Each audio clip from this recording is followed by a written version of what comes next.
चलो ध्यान दोगे।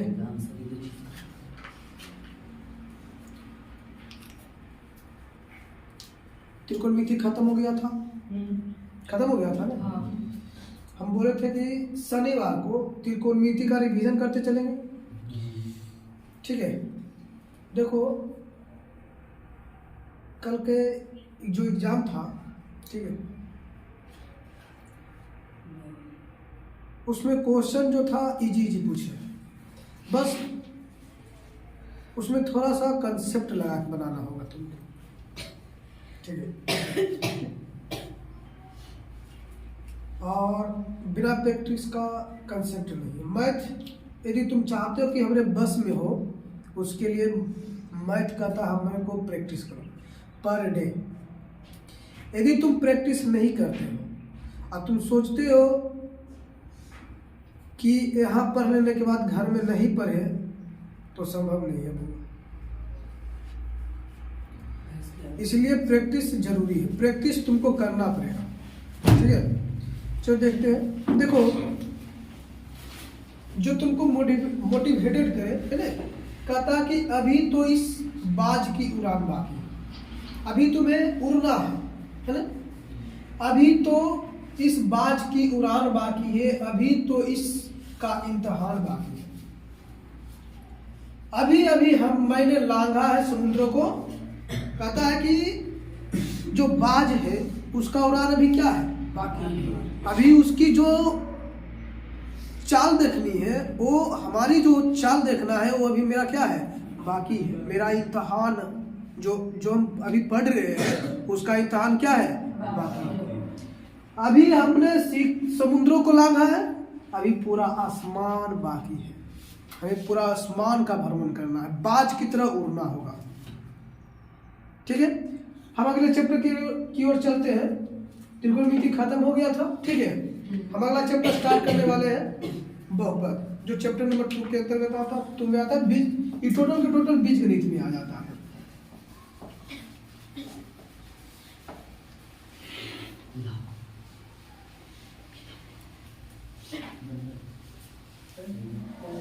एग्जाम में क्वेश्चन बहुत इजी है। ठीक है, एग्जाम में क्वेश्चन पूछ रहा है ना, बहुत इजी। तुम 50 में 50 मारोगे, लेकिन फिर भी स्टूडेंट गलती कर रहा है। एक दो क्वेश्चन उसका गलती हो ही रहा है। इसलिए तुमको प्रैक्टिस पर डे यदि करते हो गलती नहीं होगी, प्रैक्टिस छोड़ दोगे गलती होगा।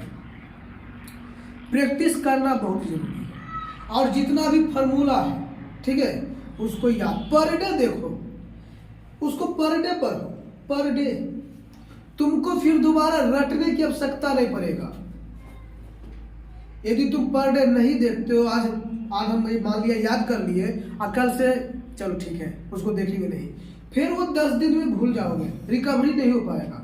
उसको रिकवरी करना जरूरी होता है। तो ध्यान से देखोगे, हम आज स्टार्ट करने वाले हैं बीजगणित। ठीक है, बीजगणित।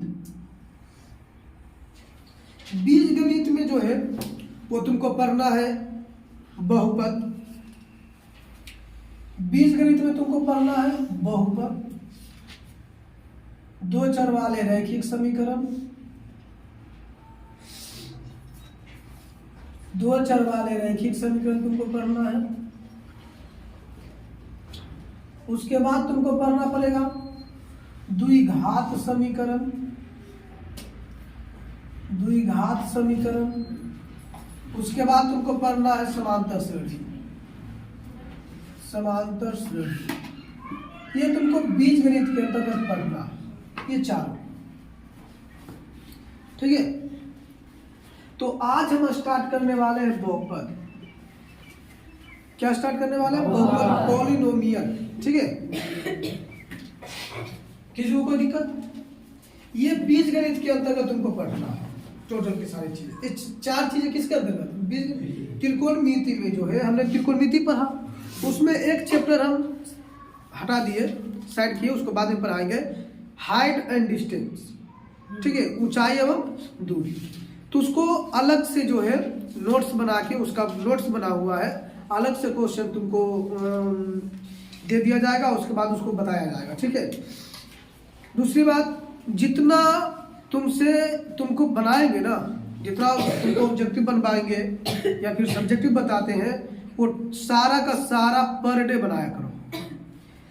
और वो पूछता है क्वेश्चन में, इस बार पूछा हुआ है, ऐसा नहीं है कि नहीं पूछता है।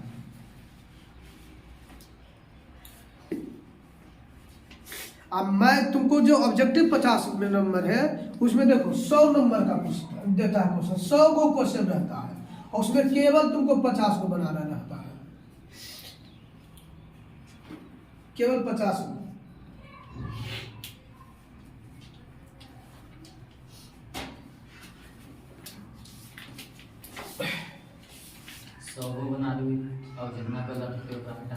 यदि तुम 100 बनाते हो, ऊपर से मान लिया 10 गो गलती है ने, तो 50 तक चेक होगा, और 10 गो गलती, तुम्हारा 10 गो गलती रहेगा।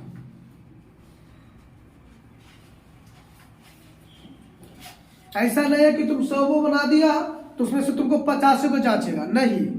ऊपर से तुम 1 नंबर से बनाए हो ने, 1 नंबर से लेकर मान लिया तुम 100 नंबर तक बना दिए हो, तो तुमको 50 को चेक होगा, उससे ज्यादा चेक नहीं होगा।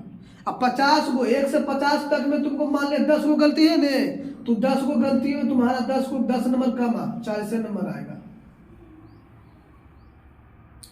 इसलिए ऐसा नहीं करना। काकी को लड़की कल बोल रही थी कि हम 52 को बना दिए, क्या जरूरत है, क्यों समय दे दो क्वेश्चन पे, वो दोनों क्वेश्चन पे कोई मतलब बनता है? बनता ही नहीं। हम क्यों देंगे? हमारा तो 50 को चेक करेगा ने, तो हम 50 को कहा नहीं मारेंगे?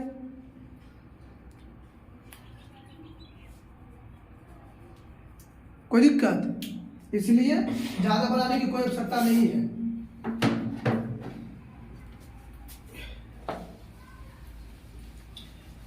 चलो ठीक है, बहुपद देखते हैं पहले।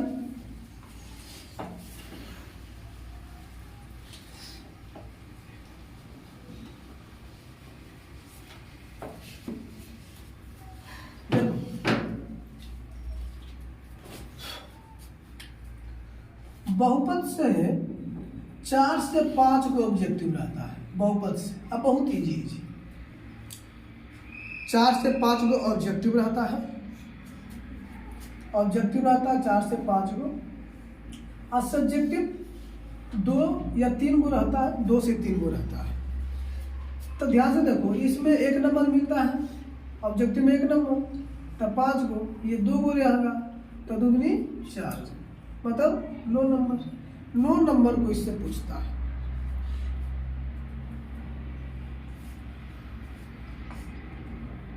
कोई दिक्कत? यदि तुम इसको रट के पढ़ते तो थोड़ा था डिफिकल्ट। यदि तुम लॉजिक वाई या कंसेप्ट से, हम कंसेप्ट से पढ़ाएंगे, ठीक है, बेसिक रूप से एकदम धीरे धीरे शॉर्ट, जितना तुम पहले नीचे चलेंगे, ठीक है, उसके बाद फिर तुमको शॉर्ट में बतेले चले जाएंगे, जिसको कहते हैं ना ट्रिक से हमको बनाना के लिए सीखना है, ट्रिक वाइज भी बतेले चलेंगे। तो हमें बेसिक जो है आना चाहिए, ठीक है, बेसिक का नॉलेज होना चाहिए, लेकिन हमको बनाना है ट्रिक वाइज, क्योंकि हमें उसमें समय की क्या होती है, समय कम लगता है, कम वैल्यू समय जो है हमको ज़्यादा मायने रखता है, तो हमें कम समय में ज़्यादा क्वेश्चन को डील करना है। तुमको इस तरह से बनना है। कुछ लोग बोल रहा था, कुछ बोला कि समय ढेर बच गया, कुछ बोला कि बना ही रहते कॉपी छीन लिया, तो टाइम को तो मैनेज नहीं कर पाया, तो हमें टाइम को भी मैनेज करना है और क्वेश्चन भी ज़्यादा डील करना है।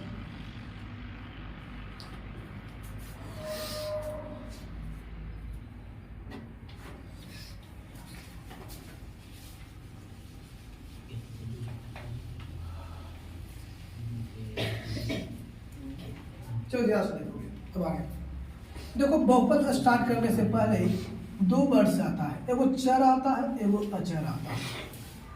चर आता है और अचर आता है। अब चर किसको कहते हैं और अचर किसको? चर राशि, अचर राशि। देखो, चर जिसका मान बदलता रहता है, ठीक है, जिसका मान बदलता है, हम उसे क्या कहते हैं? चर। ये हो गया, बी हो गया, सी हो जाएगा, एक्स, वाई, जेड, ये सब कौन सी राशि आ जाएगा? चर। अब इसका मान हम पुट करने पे वैल्यू क्या होता है? बदलते रहता है, मान क्या रहता? बदलते रहता। देखो अचर, ये कह रहा कि बदल रहा है, ये अचर जो आता है ना, अ जो होता है, हिंदी जब तुम पढ़ते होगे हिंदी व्याकरण, तो उसमें नजिस समास जो आता है, अ से मनाही का बोध करता है, मतलब मान बदलना उदलना नहीं, मान में कोई परिवर्तन नहीं करना है, वो क्या उसी राशि हो जाएगा? अचर। जिसे हम कहते हैं कि एक है, इसका मन बदलेगा 2, इसका मन बदलेगा, फिक्स कर दिया, फिक्स कर दिया कि एक ही है तुम 2 हो, तुम 3 हो, उसके कोई मान में कोई परिवर्तन नहीं होगा, तो हम उसको कौन सी राशि कह देंगे? अचर राशि। और जिसका मान बदलते रहता क्या कहा जाता है? अचर राशि। कोई दिक्कत समझ में आया? अब देखते हैं बहुपद।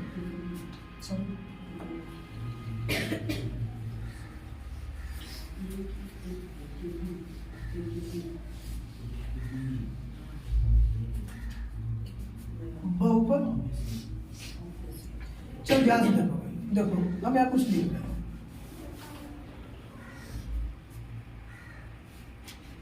A0 x पर पावर 0 प्लस A1 x पर पावर 1 प्लस A2 x पर power 2 plus plus AN x पर पावर।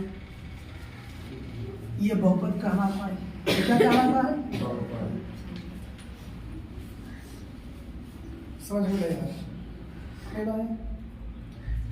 देखो, इसे सिंपल भाषा में कहते हैं, एक आता है पूर्ण संख्या। पूर्ण संख्या किसको कहते जानते हो? पूर्ण संख्या किसको कहते हैं?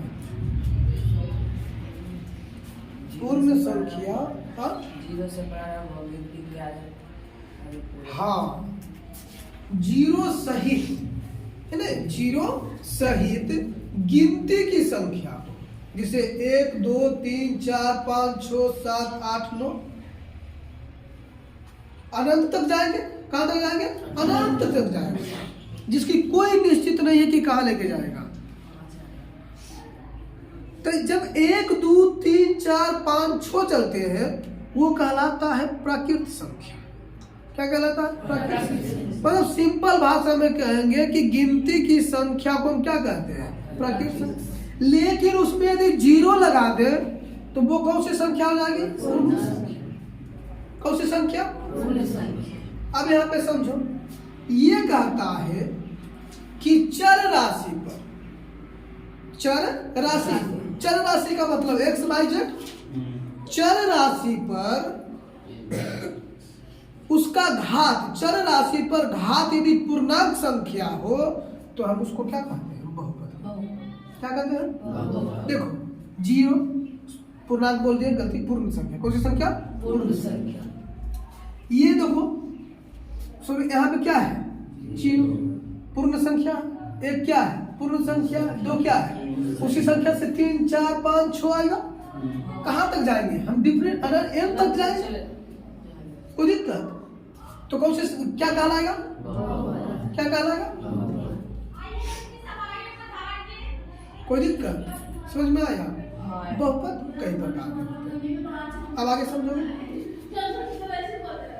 पूर्ण संख्या किसको कहते हैं?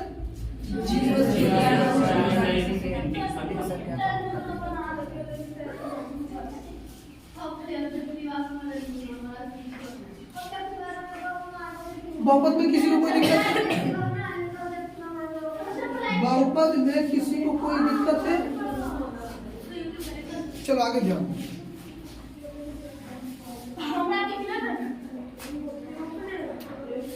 देखो, बहुपद के कई प्रकार होते हैं।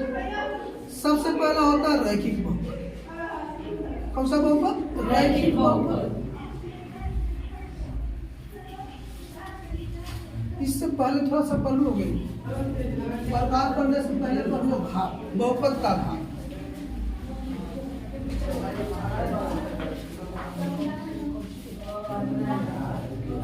बहुपद का घात, बहुपद का घात क्या से देखोगे?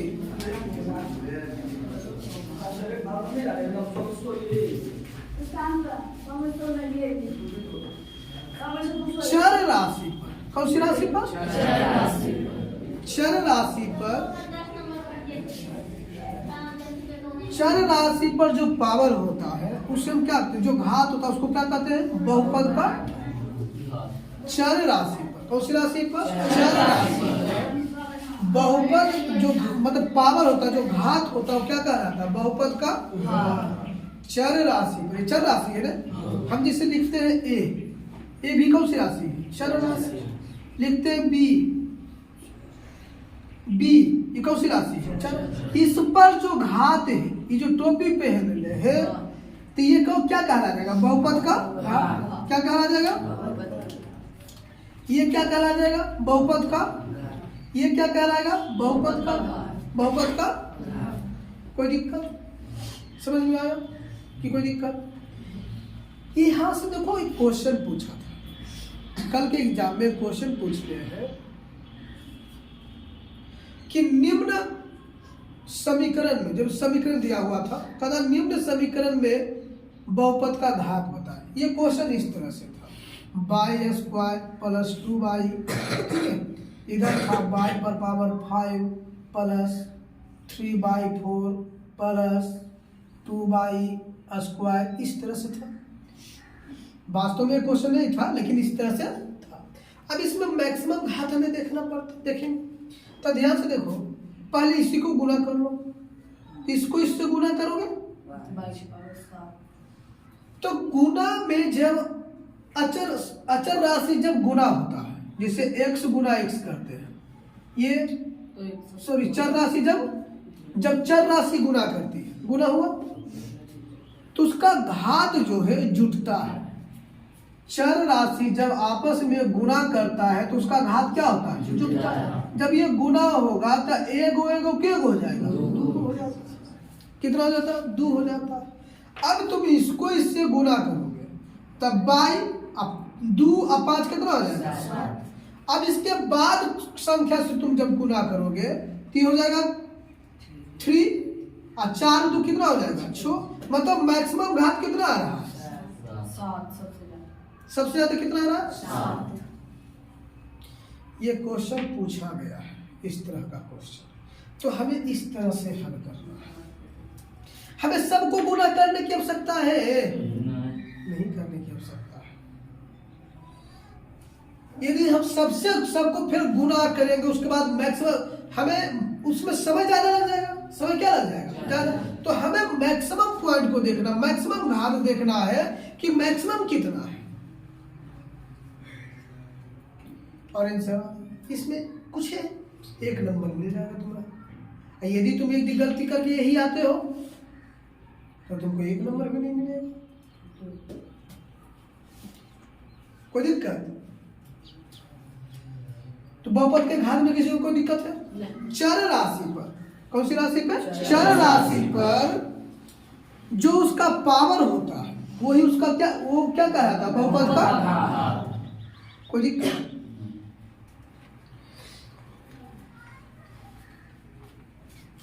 बेटा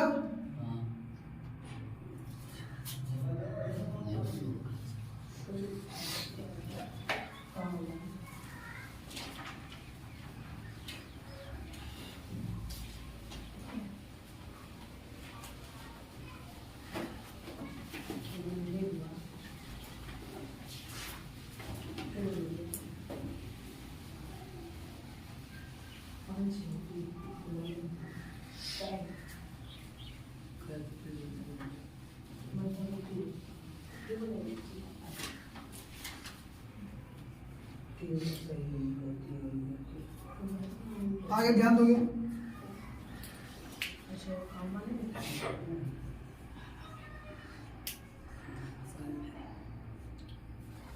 देखो बहुपद को 2 आधार पर डिवाइड करता है।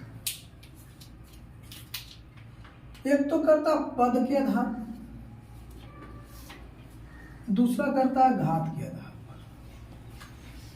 पद और घात के आधार पर जो है बहुपद दो प्रकार के हो जाते हैं। तो सबसे पहले हम पद के आधार पर चलते हैं। पद देखो, इसमें जो है जब दो चर या अचर राशि को, ठीक है, चर या अचर राशि को जो है प्लस या माइनस के रूप में जोड़ते चले जाते हैं। जैसे यहाँ पे ध्यान दोगे 3x² प्लस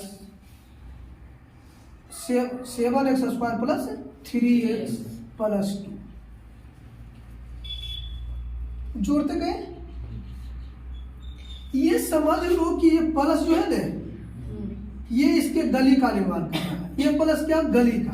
तो देखो ये एक गली, दो गली और ये कौन सी गली, तीसरी गली। अब ये इस तरह से ये एक पद होगा, ये एक पद है, ये दूसरा पद है, ये तीसरा।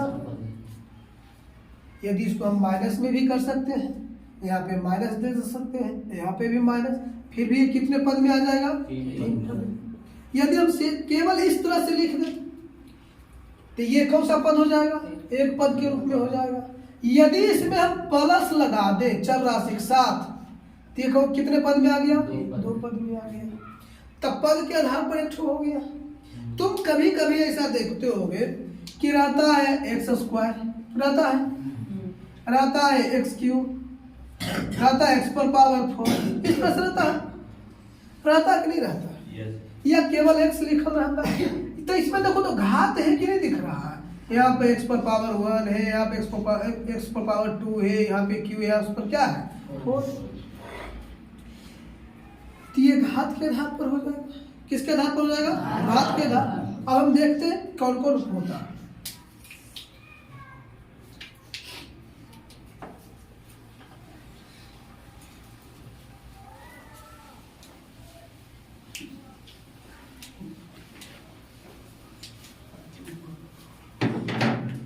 तो ध्यान से देखो, हम पद के आधार पे पढ़ते हैं। तो सबसे पहला होता है एक पदी बहुपद। तब वैसा बहुपद जिसमें एक पद हो, कितने पद हो, एक पद। जैसे देख लोगे 7 एक पदी बहुपद है, 3x एक पदी बहुपद है, 4x एक पदी बहुपद है। इसमें और दूसरा चीज आ रहा है, प्लस करके या माइनस करके नहीं जुट रहा है, अच्छा घट रहा है, ये कौन सा बहुपद हो जाएगा, एक पदी बहुपद। जो एक पद में हो उसको क्या कहेंगे, एक पदी बहुपद। दूसरा होता है द्विपदी बहुपद। तो जिसमें कितने पद हो, 2 पद हो। तो इसको हम लिख सकते हैं कि 2x + 3 एक पद, ये कौन सा जाएगा, दूसरा। एक तरह से देखो तो ये एक गली का निर्माण कर रहा है कि नहीं कर रहा है, कर रहा है ना जुट के। तो ये एक पद, कौन सा पद हो जाएगा, दूसरा पद। तो क्या कौन सा बहुपद कहला जाएगा, द्विपदी बहुपद कहलाएगा। कौन सा बहुपद, द्विपदी बहुपद। अगला होता है त्रिपदी, अगला होता है त्रिपदी बहुपद। तो जिसमें कितने पद हो, 3 पद। कितने पद हो, 3 पद हो। जैसे x² + 4x + 4। तो ये एक गली, दूसरा और ये तीसरा। तो त्रिपदी बहुपद हो जाएगा, 3 पद के रूप में है। ये क्या कहा जाएगा, त्रिपदी बहुपद। कोई दिक्कत किसी को। अब उसी तरह से चतुर्पदी बहुपद आ जाएगा। तो हम डायरेक्ट लिखते हैं बहुपद, जिसमें 3 या 3 से अधिक पद हो, उसको क्या कहेंगे, बहुपदी बहुपद। मतलब ढेर सारा हो जाता है। यहाँ तक किसी को कोई दिक्कत नहीं। अगला है घात के आधार पर।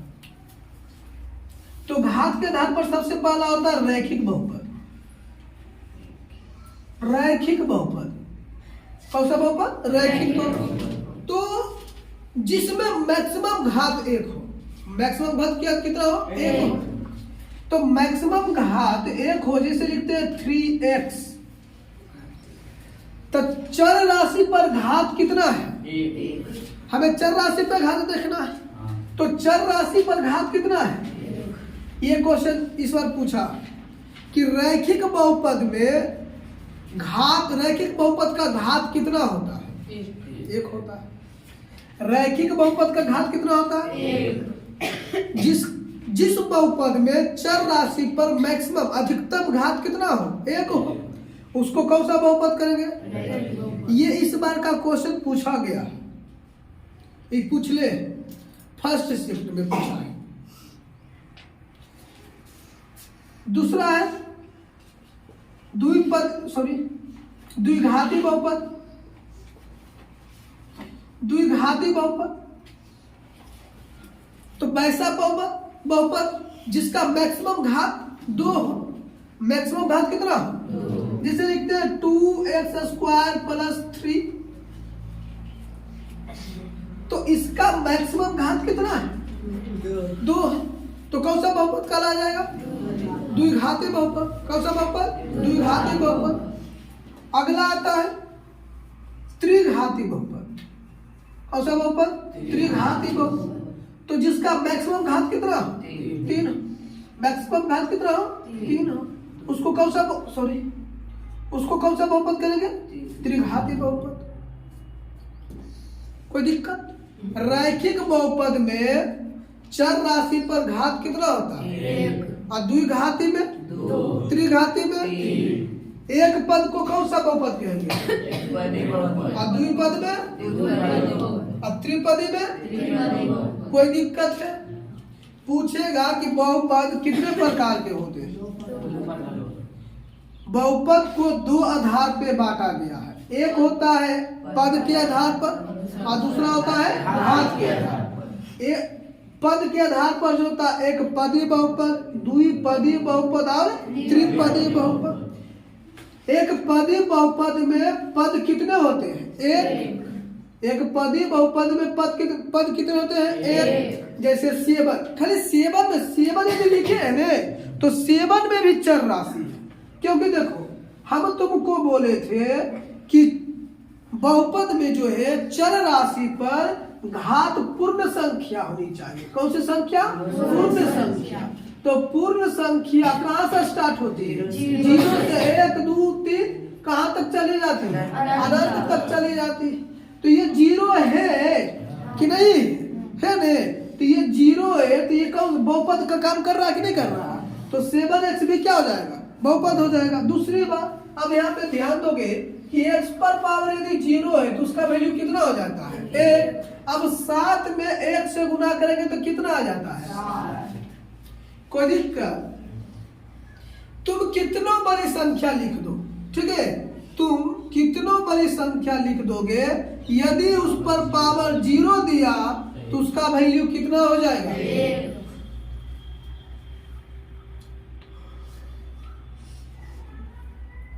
कोई दिक्कत? इसमें किसी को कोई दिक्कत है?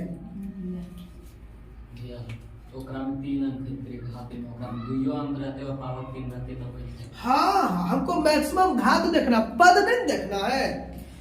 ये नहीं बोल रहा है कि त्रिपदी बहुपद बताओ, नहीं, मैक्सिमम घात के बारे में घात देखना है। जबकि पद में क्या देखना है?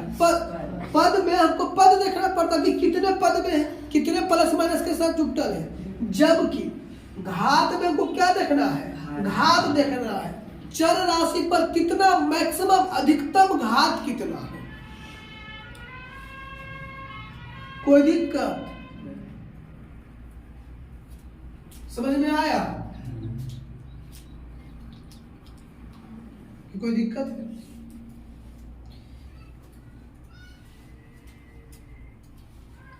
आगे चले।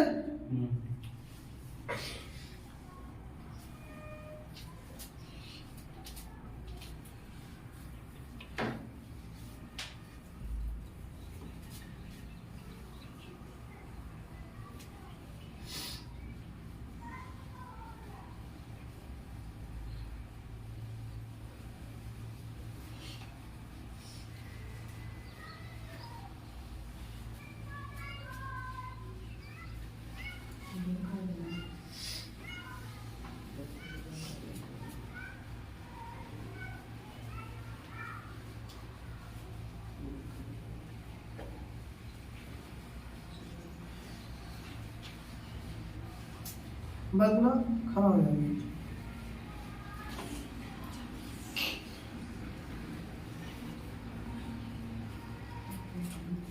पूर्ण संख्या किसको कहते हैं? पूर्ण संख्या जो जीरो से 1 2 3 अनंत तक है तो उसको कौन सी संख्या कहते हैं? पूर्ण संख्या। बैठो।